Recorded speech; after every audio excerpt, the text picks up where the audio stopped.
Hello my dear student, welcome back to my YouTube channel Subhash study centre. मेरे प्यारे बच्चों, यदि आप 2025 बोर्ड एग्जाम में सामाजिक विज्ञान के पेपर में 70 में 70 का स्कोर करना चाहते हैं तो मैं लेकर के आ चुका हूं आप सभी के लिए सामाजिक विज्ञान का जो पहला चैप्टर है मेरे प्यारे बच्चों, यूरोप में राष्ट्रवाद। और इस चैप्टर के जितने भी महत्वपूर्ण बहुविकल्पी प्रश्न हैं सभी प्रश्नों को मैंने इस वीडियो में शामिल किया है। 101% की गारंटी है मेरे प्यारे बच्चों कि इस चैप्टर का इससे बाहर कोई भी प्रश्न आपकी बोर्ड परीक्षा में नहीं आएगा, ये मेरी गारंटी है। तो जितने भी मेरे प्यारे बच्चे कक्षा 10 में हैं, 2025 बोर्ड एग्जाम देने वाले हैं, आप सभी लोग इस चैप्टर के बस इतने ही प्रश्न तैयार कर लो बहुविकल्पी। इससे बाहर एक भी प्रश्न आपकी बोर्ड परीक्षा में नहीं आने वाला। तो मेरे प्यारे बच्चों, आपका मैं अधिक समय नहीं लूंगा। और सबसे पहले एक बात और है मेरे प्यारे बच्चों कि यदि आप इसी तरह से चैप्टर वाइज बहुविकल्पी प्रश्न, लघुत्तरी प्रश्न और जो दीर्घ उत्तरी प्रश्न हैं उनको तैयार करना चाहते हैं तो आप लोग कमेंट जरूर कीजिएगा, यस जरूर लिखिएगा। यदि आप यस लिखेंगे और मैं आपको इसी तरह से रेगुलर वीडियो प्रोवाइड कराना स्टार्ट कर दूंगा। मेरे प्यारे बच्चों, एक बार शेयर कर देना आप सभी लोग। चलिए स्टार्ट करते हैं। तो सबसे पहले आप देखेंगे यहाँ पर सबसे इम्पोर्टेंट प्रश्नों को, उन्हीं प्रश्नों को लिया है जो 2025 बोर्ड एग्जाम में 100% आएंगे। चलिए प्रश्न यहाँ पर आप लोग ध्यान दें। पहला है, फ्रांस में गणतंत्र की घोषणा कब हुई? मेरे प्यारे बच्चों, फ्रांस में गणतंत्र की घोषणा कब हुई? यहाँ पर दिए गए विकल्पों में से सही उत्तर क्या होगा? सन 1848 ईस्वी में। सी वाला ऑप्शन सही हो जाएगा। सन 1848 ईस्वी में फ्रांस में गणतंत्र की घोषणा हुई थी। अगला प्रश्न है, young Italy society. Young Italy society या प्रश्न आता कि किसने एक गुप्त संगठन यंग इटली बनाया था? तो यहाँ पर आप लोग ध्यान दें, यंग इटली सोसाइटी के संस्थापक कौन थे? मेरे प्यारे बच्चों, यहाँ पर राइट आंसर होगा इस प्रश्न का भी सी वाला ऑप्शन सही हो जाएगा। मेतिसनी, जिन्हें मेजनी के नाम से भी जाना जाता है। अगला प्रश्न है यहाँ पर, निम्न में से यह कथन किसका है? जब फ्रांस छींकता है तो बाकी यूरोप को सर्दी जुकाम हो जाता है, यह किसने कहा? मेरे प्यारे बच्चों, इस प्रश्न का उत्तर क्या हो जाएगा कि जब फ्रांस छींकता है तो बाकी यूरोप को सर्दी जुकाम हो जाता है, यह कथन है किसका? मैटरनिख का। यहाँ पर ए वाला ऑप्शन क्या हो जाएगा? राइट आंसर हो जाएगा। चलिए मेरे प्यारे बच्चों, अगला प्रश्न जो कि कई बार बोर्ड परीक्षा में आ चुका है, सबसे ज़्यादा इम्पोर्टेंट प्रश्न है। प्रश्न है मेरे प्यारे बच्चों कि फ्रांस की क्रांति कब हुई थी?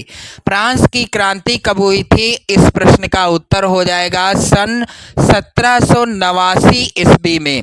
बी वाला ऑप्शन सही होगा। सन 1789 ईस्वी में फ्रांस की क्रांति हुई थी। और फ्रांस में गणतंत्र की घोषणा हुई थी कब? सन 1848 ईस्वी में। दोनों प्रश्न आप तैयार कर लीजिएगा। चलिए मेरे प्यारे बच्चों, अगला प्रश्न है, राष्ट्रवाद का प्रारंभ सर्वप्रथम किस देश में हुआ? तो दिए गए विकल्पों में से राष्ट्रवाद का प्रारंभ सर्वप्रथम किस देश में हुआ था? फ्रांस में हुआ था। सी वाला ऑप्शन सही हो जाएगा। और फ्रांस की क्रांति हुई थी सन 1789 ईस्वी में। बिल्कुल इम्पोर्टेंट प्रश्न है, आप लोग रट लेना इस प्रश्न को। चलिए मेरे प्यारे बच्चों, अगला प्रश्न है, जर्मनी के एकीकरण में मुख्य भूमिका किसकी थी? तो जर्मनी के एकीकरण में मुख्य भूमिका किसकी थी? यहाँ पर राइट आंसर क्या हो जाएगा? या जर्मनी के एकीकरण का मुख्य श्रेय किसे दिया जाता है? यदि इस तरह से प्रश्न आ जाए तो भी आंसर यही रहेगा। यहाँ पर राइट आंसर क्या हो जाएगा? सी वाला ऑप्शन। ऑटो वान बिस्मार्क को जर्मनी के एकीकरण में अहम भूमिका जो है इसने यानी इन्होंने निभाई थी। और जर्मनी के एकीकरण में अहम भूमिका किसने निभाई? ऑटो वान बिस्मार्क ने। या किसकी भूमिका प्रमुख थी? ऑटो वान बिस्मार्क की। या जर्मनी के एकीकरण का श्रेय किसे दिया जाता है? तो ऑटो वान बिस्मार्क को दिया जाता है। चलिए मेरे प्यारे बच्चों, अगला प्रश्न है, नेपोलियन का संबंध किस देश से था? तो यहाँ पर इस प्रश्न का उत्तर क्या हो जाएगा? नेपोलियन का संबंध था मेरे प्यारे बच्चों, यहाँ पर सी वाला ऑप्शन सही हो जाएगा, फ्रांस देश से था। एक प्रश्न मेरे प्यारे बच्चों और आता है नेपोलियन से संबंधित, जो कई बार बोर्ड परीक्षा में आ चुका है। चलिए आगे मैं उसको शामिल करूंगा। चलिए मेरे प्यारे बच्चों, अगला प्रश्न है, इटली का एकीकरण किसके नेतृत्व में किया गया?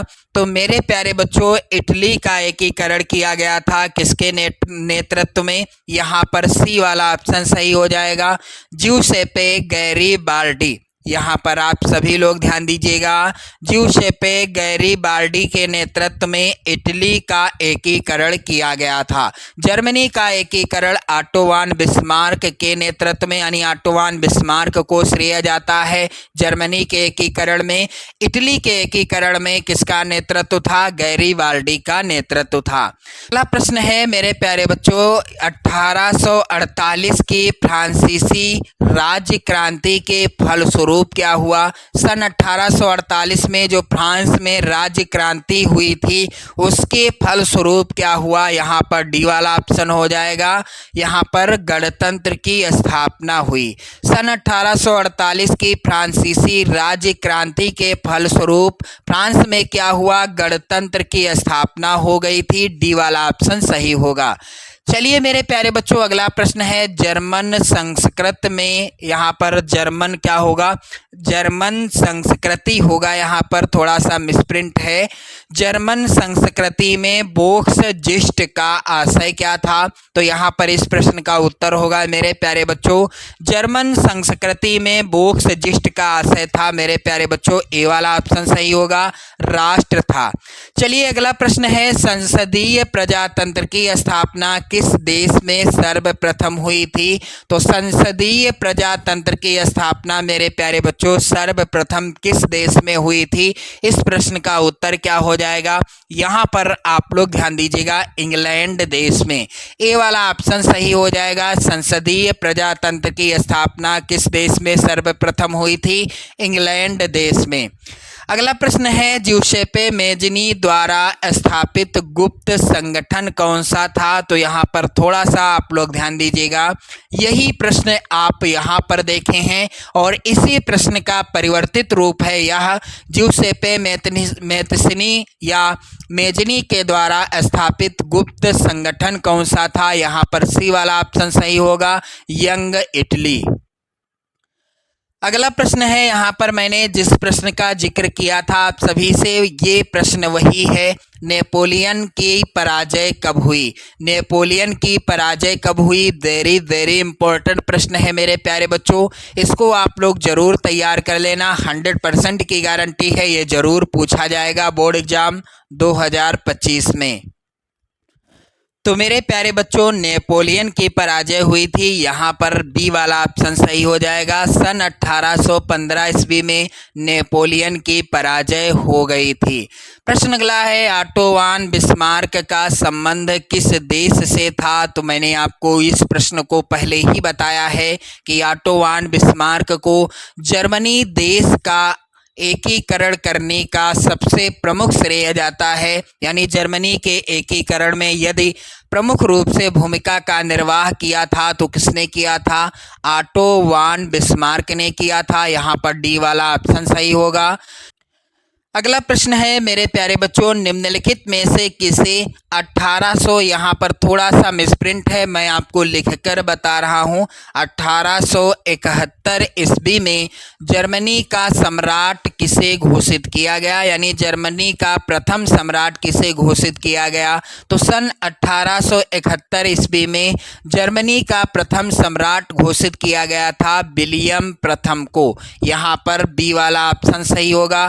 सन 1871 ईस्वी में जर्मनी का जब एकीकरण हुआ था और उसके दौरान जर्मनी का प्रथम सम्राट विलियम प्रथम को घोषित किया गया था। प्रश्न अगला है 1789 में फ्रांस किस प्रकार का राज्य था? तो 1789 ईस्वी में फ्रांस एक सीमित राजतंत्र से संबंधित राज्य था, यानी फ्रांस में सीमित राजतंत्र था। अगला प्रश्न है 1861 में एकीकृत इटली का सम्राट किसे घोषित किया गया? तो सन 1861 में इटली का एकीकरण हुआ था और इस दौरान वहां का यानी इटली का प्रथम सम्राट किसे घोषित किया गया था? मेरे प्यारे बच्चों, यहाँ पर राइट आंसर हो जाएगा, आप लोग ध्यान दें, ए वाला ऑप्शन, इमैनुअल द्वितीय को।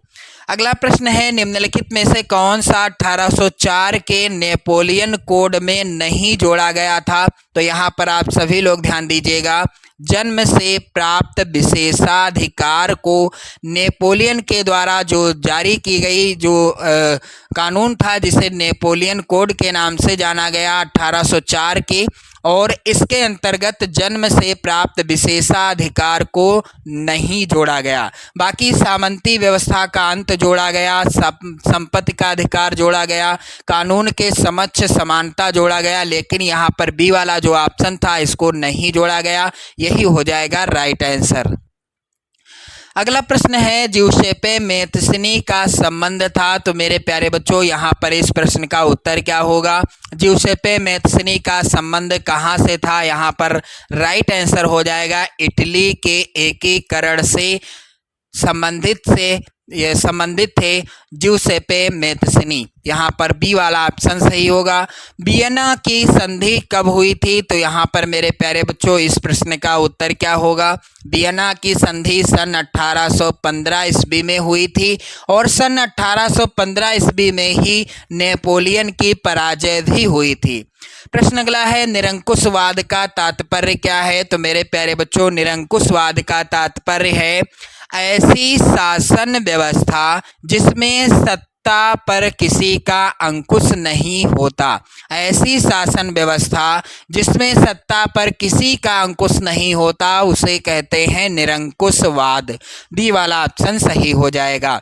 चलिए अगला प्रश्न है उदारवाद से क्या तात्पर्य है? तो उदारवाद से तात्पर्य है व्यक्ति को स्वतंत्रता तथा कानून के समक्ष समानता।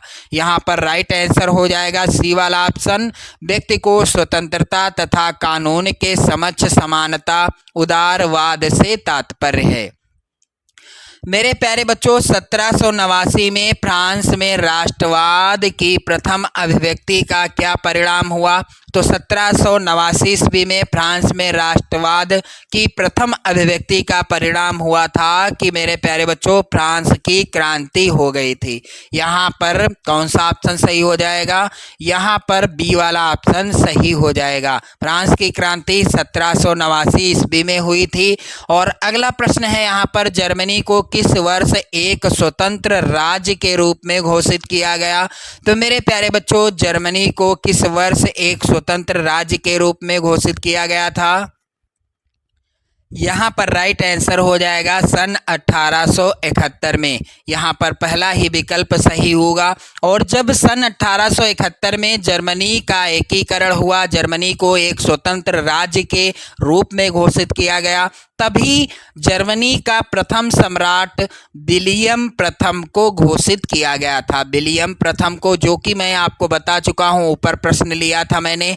अब यहाँ पर अगला जो प्रश्न है, निम्न में से किस संधि के फलस्वरूप यूनान को एक स्वतंत्र राष्ट्र के रूप में मान्यता मिली? तो यहाँ पर आप सभी लोग ध्यान दीजिएगा, किस संधि के फलस्वरूप यूनान को एक स्वतंत्र राज्य के रूप में मान्यता मिली थी? यहाँ पर इस प्रश्न का राइट आंसर होगा, आप लोग ध्यान दीजिएगा, कुस्तुनतुनिया की संधि। यहाँ पर डी वाला ऑप्शन सही होगा। कुस्तुनतुनिया की संधि के फलस्वरूप यूनान को एक स्वतंत्र राष्ट्र के रूप में मान्यता मिली थी। तो मेरे प्यारे बच्चों, आज के इस वीडियो में आपने देखा जो पहला चैप्टर है यूरोप में राष्ट्रवाद, इसके अंतर्गत कुल 25 बहुविकल्पी प्रश्न हैं। जो प्रश्न आपकी बोर्ड परीक्षा 2025 के लिए सबसे ज़्यादा इम्पोर्टेंट हैं। मेरे प्यारे बच्चों, इन प्रश्नों से अलग कोई भी प्रश्न नहीं आने वाला आपकी बोर्ड परीक्षा में इस चैप्टर से। तो यदि आप इसी तरह से चैप्टर वाइज, आप लोग ध्यान दें, चैप्टर वाइज यदि आप इसी तरह से तैयारी करना चाहते हैं, सामाजिक विज्ञान के प्रत्येक प्रश्नों को तैयार करना चाहते हैं, चाहे बहुविकल्पी प्रश्न हो या लघुत्तरी प्रश्न हो या दीर्घोत्तरी, तो आप लोग कमेंट में यस लिखिएगा। मैं आपके लिए रेगुलर इसी तरह से वीडियो प्रोवाइड कराऊंगा। सामाजिक विज्ञान के कई मॉडल पेपर भी मैंने प्रोवाइड कराए हैं, आप लोग ज़रूर तैयार कर लीजिए 2025 बोर्ड परीक्षा के लिए। जय हिंद।